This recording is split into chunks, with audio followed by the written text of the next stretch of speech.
Chris, looking back at the beginning of the Louis Vuitton Cup, where is Luna Rossa now? Is forward or I mean, is in the back?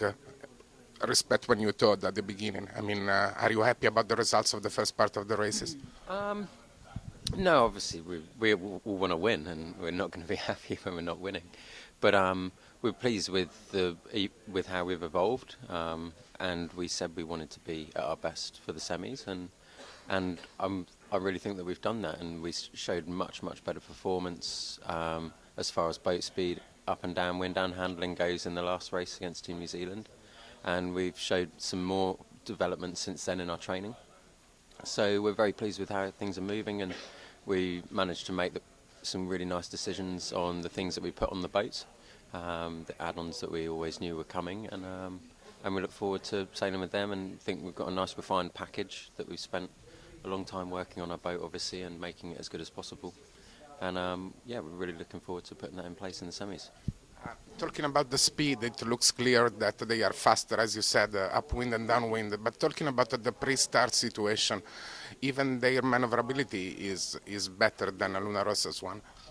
Yeah, I mean, their manoeuvrability is the Kiwis can manoeuvre way better than we can and accelerate a bit better than we can, which makes pre-starting against them quite hard because they can jump on our every move. But that's not to say that we haven't done a good job there, and I'm looking forward to making amends for those pre-starts in the next few weeks. And but we've been working hard on the manoeuvres in that pre-start and so on, and it's something that we didn't have a huge amount of time working on, and the more we do of it, the better we'll get. So we've done plenty in the 45s and shown that we're very strong in that. So we look forward to putting that in place in the 72. Looking forward to Artemis match. You will be surprised to see Artemis, I mean, with the same speed of Luna Rossa, or your expectation to be definitely faster than them? Oh, I said from day one that not to discount Artemis, and there's too many very good people in that team, and I'm sure they'll be very strong, and I'm sure they'll be pushing us very hard, and we're going to have to sail absolutely to our best of our ability and sail the boat as fast as we can, and manoeuvre it perfectly to win the races, and that's what we're focused on doing. Luna Rossa is an Italian team. You know that Italians are quite emotional people, and it's true that Luna Rossa in the past has been very good into the Louis Vuitton Cup. I mean, they won the Louis Vuitton Cup once a few years ago. You never felt under pressure for that. You never felt that, as often happen in the soccer field, for example, that the first to pay is the coach or someone has to be fired to change things. You never felt like that? No, not really. I don't think so. I mean, our goals were very realistic when we started as a team, you know.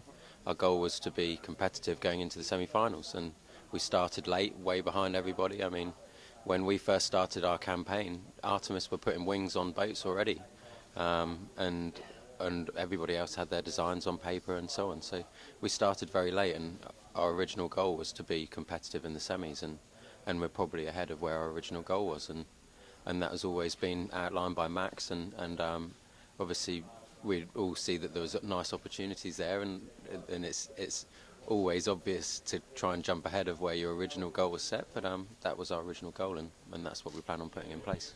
Well, I'm sure that you're living in the sport world, so you understand that when in Naples, Francesco Bruni beat you in that situation, many in Italy start to talk about the possibility to have an Italian helmsman on Luna Rossa. But then Max decides differently. I mean, he keeps his position, you as helmsman. You never felt Francesco Bruni behind your shoulder?